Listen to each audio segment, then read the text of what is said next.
So we'll just switch seats. I like to stand and talk, so just because so that I can see. I have some height challenges, so also part of my Acadian heritage. If you've ever looked at the old Acadian homes, they're very, very small. It's because we were very, very small people. So this is, I put this photo up here, and it's funny that Jean talked about relationships, because I just thought, this is the class of 1999. This was the day we were doing grad photos at Wegoma First Nation Secondary School. So my name is Lunney Borden. As I said, I do hold the John Jerome Paul Chair for Equity in Mathematics Education. And John Jerome Paul is someone from Eskasoni as well, who has been a huge inspiration to me. And this year when I was granted the funding for a research chair, and John was suggested as someone that we might name it after, it was an incredible honor for me to be able to do that. John is the program director at Mi'kmaq Ginnamatnui currently, and a damn fine karaoke singer. But I love this photo. This is me, you know, almost 20 years ago now, when I looked young. I still, two of the kids in this photo have passed away, so I'm going to just say that up front, one by suicide, one from cancer. But I can assure you that I talk to each and every one of the others on a fairly regular basis, even though it's been almost 20 years. Andrea is a teacher. Daisy and Dana are both cooks. Mimi is a student program assistant at the school. Janice works at Cape Breton University as a student support worker. All of these folks, I see them all the time. And that's what relationship is rooted in. So I put that up there. It's one of my favorite photos, but I just thought it kind of reminded me of why I do the work that I do. You've heard about Mi'kmaq Ginnamatnui. Aaron spoke about it this morning, and I just mentioned that I started my career in a Mi'kmaq Ginnamatnui school. So here in Wegoma First Nation, so Aaron's from Eskasoni. All of the communities that you see in gold are Mi'kmaq Ginnamatnui communities. We're not sure what's going on with Millbrook, but we're working on them. But most of the schools in Cape Breton have high schools. So all of the schools in Cape Breton have now P to 12 education, except for Member 2, which is working on P to 8 right now, and then maybe eventually we'll add a high school. Pictou Landing has a P to 6 school. Spéganégadik, Indian Brook, Shubenacadie, those are many names you'll hear. They have a K to 12 school as well. The other schools are more, the other communities are more spread out, and they don't have their own schools. They're quite small in population. Bakankeg First Nation, which is very near where I work now at St. Francis Xavier University, those kids all go to public school. So those are the communities that are part of Mi'kmaq Ginnamatnui. And I feel very lucky that I've been part of this system. I have learned so much from watching this. As Aaron mentioned in his talk this morning on the panel, the graduation rates weren't that good when I first started working there. We were actually phasing in high school. So the year I started, we had grade 11, and then the next year in 1997, we had our first graduating class in Wegoma. There were 5 of them. The graduation ceremony took 5 hours. Anyway, everybody talked. Anyway, but so I've watched this transition over time. We used to be in the old Lucky Dollar store. Every day I would drive across the Sky River Bridge. So I lived in Waikagama. I'm one of the few people in the world that had to move to Cape Breton to find work.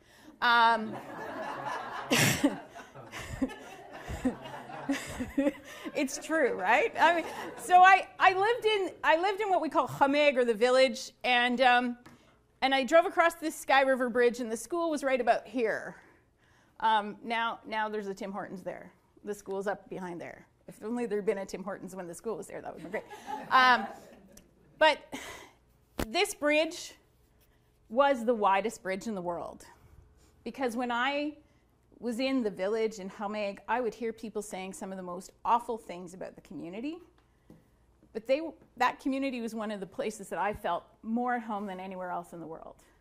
People were kind. Aaron just talked about how his grandparents moved, and his grandfather, by the way, is the reason that I speak Mi'kmaq, because his grandfather was an incredible singer, and he recorded all of these Mi'kmaq hymns, and I used to listen to Wilfred Prosper singing, and that's how I learned to speak Mi'kmaq.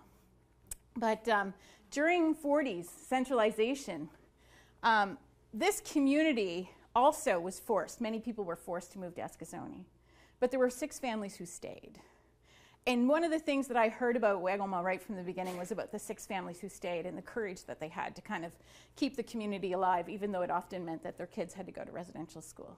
So it was a wonderful, it's still my home in many ways when I go there. It's the only place where I get heckled at the gas station because all my kids are working inside.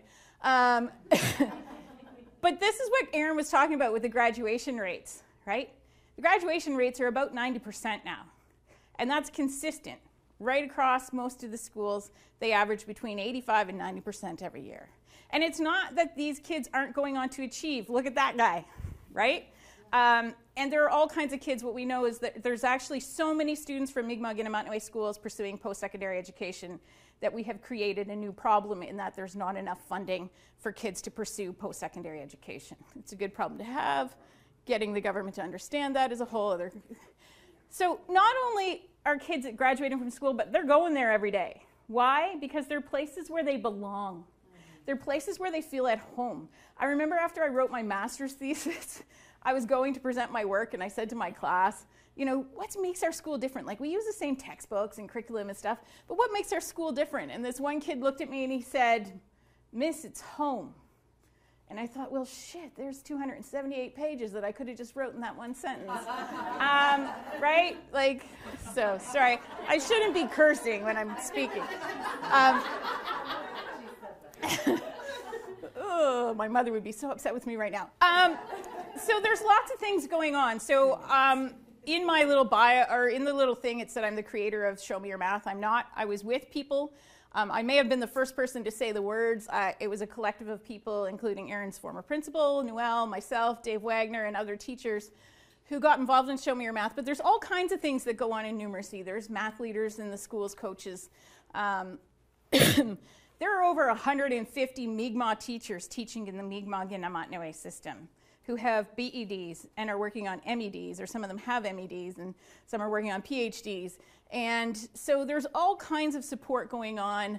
I do a few of these programs, but not all of them, but somehow I'm involved in all of them, maybe. But one of the biggest things, and John Jerome Paul was the person who made sure when we were starting Mi'kmaq and Namatnawe that we would build capacity from within the community. So this is a group of teachers I taught in a part-time program in Sebeganigatik, Shubenacadie. So most of them are actually taking their master's. So I'm often asked, like, what is Indigenous math education? This is what it's not. It is not word problems about making a jingle dress or buying a Métis flag. That is not Indigenous math education. Sorry, Pearson. And honestly, this is not to disrespect Pearson, because this just happened to be the first book I looked in, and it was pretty easy to find stuff. But what it might be is using knowledge from within the community, right? So what got the Show Me Your Math program going was actually a woman by the name of Diane Toney who made quill boxes. And she told me, you know, Lisa, when I need to make the ring to go around the top of the box, I just measure 3 times across, and I add a thumb width, and it makes a perfect ring every time. And I said, that's pi, and she said, no, that's common sense.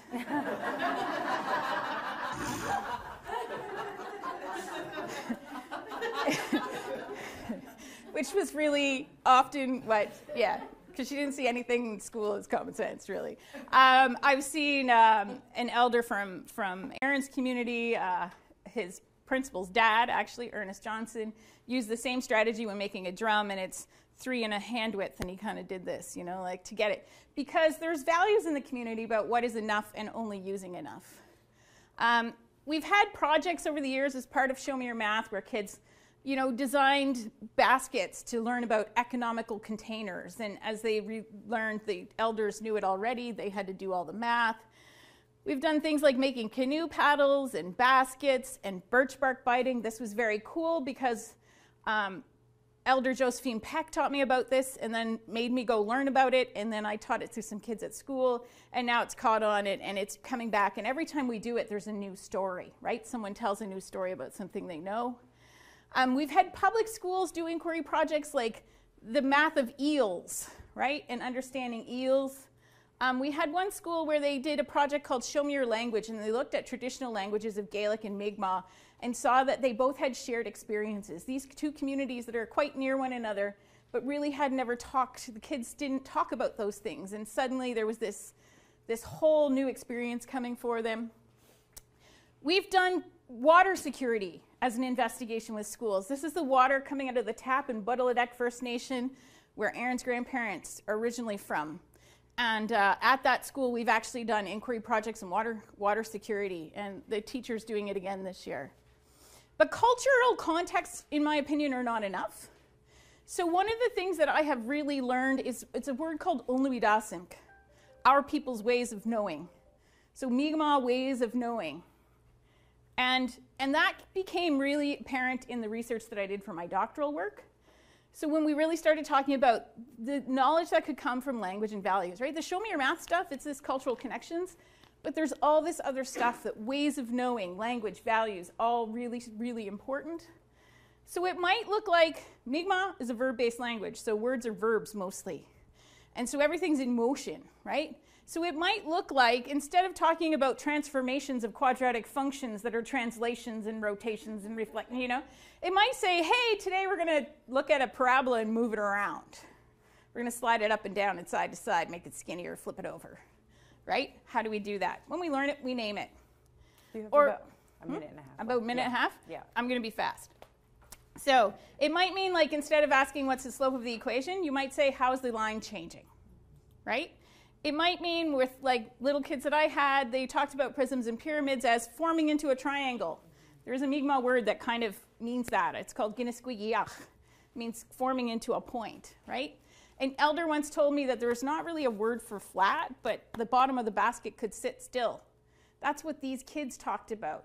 It can sit still. It's not that it's flat, right? It's about the purposefulness and the relationship. So I talk a lot about verbifying, like joining and separating problems with my crows in the tree that I see outside my office window. Taking jumps on a number line. Building rows, or how does that pattern grow? How do you find the next one, right? Instead of asking what is the pattern rule. In math, we nominalize everything. We turn everything into nouns. And really, what I've learned is that we need to start turning things into verbs. And then once you figure it out, you name it. Because guess what? That's what real mathematicians do. They don't go in and say, today I'm going to practice quadratic equations. But it's also about spatial reasoning. Whenever I would ask the elders a question about how much or how many, they would tell me, Debiach. Oh, Debiach. Oh, Debiach. Debiach just means enough, right? And it was always accompanied with a spatial gesture. So spatial reasoning is hugely important. So using things like adding, subtracting with Cuisenaire rods that then become solving equations with strip diagrams, right? Or to multiply 4 by 7, let's look at 7 on a 10 frame and see what works. And we realize, hey, look, 5s and 2s, 4 5s and 4 2s. Apparently, I knew my 7s already. Area models. These things are really important. It becomes halving and doubling strategies later on. Fraction multiplication, area models for multiplying algebraic expressions. This is all rooted in spatial reasoning and in creating. So that verbifying and that spatializing that come from the language and the values, that's super important. I'm going to have one more slide that says really what it's about is reconciliation. Restoring what must be restored, repairing what must be repaired, and returning what must be returned. And that's Devin and his grandfather, John. And they were talking about a paddle making project that Devin did. So there, if you would like more information, you can check out the Show Me Your Math site, but just a little reminder that even though this stuff is good for everybody, but it really is essential for some kids. So then I will stop.